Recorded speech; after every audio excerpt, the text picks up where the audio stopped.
Welcome to the Pacific Northwest edition of America Outdoors Radio. We've got a fast-paced hour of fishing, hunting, and conservation covering the nation and the Northwest, including 13 extra minutes of local content you'll only hear on Seattle's Sports Radio 950 KJR. Happy Saturday morning. I'm glad you're here because we've got a couple of great guests for you in the hour ahead. At the bottom of the hour, Bill Herzog, another longtime co-host of Northwest Wild Country, heard on this station for years, will join us to talk tactics for big Olympic Peninsula steelhead. You'll want to stick around for the end of our program, too, because that Marine Area 5 Seiku salmon season is now open with a limit of 2 hatchery Chinook a day. But if you head out there, you'll need a place to stay. That's where the inn at Neah Bay comes in. I've been there, done that, loved it, and you will too. Tom Burlingame, the owner of XL Fishing Charters, who runs the inn with his wife Dora, will tell you more. And now, let's dive into what's hot and what's not. Brought to you by your Puget Sound area Sportsman's Warehouse stores in Everett, Federal Way, Puyallup, and Silverdale. We'll start things off with a report from Sportsman's Warehouse about American Lake in Pierce County, which is fishing good right now. Try trolling, max wedding rings, and wicked lures tipped with worms and small quickfish 25 to 50 feet down for the kokanee. Perch fishing is also good, but they are deep, sitting in 55 to 70 feet of water. Use 1/8-ounce jigs or Castmasters tipped with Berkeley maggots or a piece of perch meat for success. Checking NorthwestFishingReports.com, poster Kurt Kettle, with a K by the way, had a great day of blackmouth fishing in Marine Area 9 last Saturday. He headed out from Mukilteo to a popular location for soaker flood tides. He set down a coho killer and a 3.5-inch spoon, both Irish cream, in 115 feet of water. Said there was good bait on the deck. He immediately hooked up with a decent fish, and 20 minutes later, bang, number 2 in the box. He was done in under 30 minutes and back at the dock before 10 a.m. Kurt said the water was flat and calm, and other than a sprinkle, a magical morning on Puget Sound. If you want to see a photo of those fish, just go to NorthwestFishingReports.com and look for Kurt Kettle's latest Marine Area 9 fishing report. Heading down to the Columbia River, we've got good news and bad news. The bad news is the spring and summer Chinook runs are forecast to be down again this year as our steelhead returns. The good news, a great return. A great return of over 1 million coho are coming this year to the Oregon and Washington coast. The Northwest Sport Fishing Industry Association reports over 905,000 of these salmon are projected to enter the Columbia River and its tributaries, which is more than 2 times higher than the 10-year average. In other words, make plans for some August through October coho fishing because it looks like it's going to be really good. Meanwhile, in Olympia, hearings were held last week about a license fee increase for hunters and anglers. The Washington Department of Fish and Wildlife says new revenue is sorely needed for their underfunded and understaffed agency, and this would be the first license fee increase in 8 years. If passed, you'll see up to a 15% hike in your license fees, though anglers will reportedly have fee increases capped at $7 per year and hunters at only $15 per year. The speakers at this hearing, to include the Northwest Guide and Anglers Association, were widely supportive of this fee hike. There was a caution raised, though, by a representative for the Northwest Sport Fishing Industry Association and the Northwest Marine Trade Association. He said that anglers are willing to shoulder their share, but they shouldn't be asked to continually do so if they're going to be getting less opportunity. So, a challenge there for WDFW. A tip of the hat goes to Andy Walgamot, the editor of Northwest Sportsman Magazine, for covering this issue. And with that, you are now in the know about what's hot and what's not for fishing, hunting, and politics right here in the Pacific Northwest. That's your first local shot of the outdoors. Now let's see what's going on across the nation.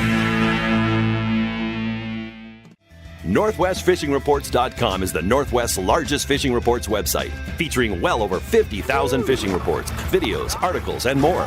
All 100% free. Catch more fish with Northwest Fishing Reports. Log on today. Wetlands are some of the most important ecosystems on Earth, but our wetlands are quickly disappearing. Find out how you can help. Join Ducks Unlimited today. Ready for more local fishing and hunting? You got it. It's the Pacific Northwest edition of America Outdoors Radio, right here on Seattle's Sports Radio 950 KJR. For your next local shot of the outdoors, we are bringing you a voice from the past. That's right, Bill Herzog, co-host of Northwest Wild Country, heard on this station for years, is with us to talk about Olympic Peninsula steelheading. Bill, this is the time that folks are catching big steelhead out on the peninsula. How are most people fishing, and how would you fish it? Well, most people nowadays, they like to use their bobbers and jigs, bobbers. And I like to say the word bobbers because Dave Vetter once upon a time said, it's not a bobber, it's a float. So I said, right, so from now on it's a bobber, right? So that's a shout out to Dave. But yeah, it's a bobber show now. Guys like to catch them as easy as possible. Plus, we don't have the fish numbers we used to have. So you got to cover a lot more water with a lot more effective techniques. I can see why guys doing it, especially beginners or guys that really want to get into a fish, use the most effective technique. But that's not how Bill Herzog, the metal god, does it. I mean, I've got the book that you wrote, Spoon Fishing for Steelhead. Is that how you're doing it even now this time of year on the peninsula? I like to catch big fish, and a spoon is a way to catch big fish. It's a way to weed out the small ones, although it does catch all sizes. If there's a big male sitting there, they're very territorial. And if you want to catch a big one, put something like a plug, put something like a spoon in his face. If there's a big fish around, I'm going to find him. I give up a lot of bites, but I just want the one. And you know the one I'm talking about. It's the one that I can barely lift out of the water. How big of a spoon? What are your favorite colors? I'll usually use two different ones, although there's Ed Eppinger, who ran the Daredevil spoons. They make 2,200 colors of spoons. He says, I do that for the anglers, not for the fish. I do take two with me in clear water. I'll run copper, and when the water's got some coloration in it from when it's just dropping into shape, I'll use silver plate or gold or both, 50-50. I'll go with silver plate to start the early morning when I want more flash, more visibility, and if the water is very clear, I'll go to copper, which is a more milder flash, and just stick with those and just fishing with confidence. Fishing with confidence and putting them where you want to put them, where you think the fish is about 95% of it. 10 seconds to go. Size, half ounce, 3/4 ounce, 1 ounce? Half ounce to 2/5, up to 2/3, and you're wanting longer cast, deeper water. And by the way, use heavy line. Use 15-pound test, nothing left. They're not shy, and when a fish that big eats it, you don't want to leave jewelry in his mouth. You want to land him. That's Bill Herzog, folks. It is great to have you on the air again, and don't be surprised if we don't call you again soon. Thanks, man. Thank you very much.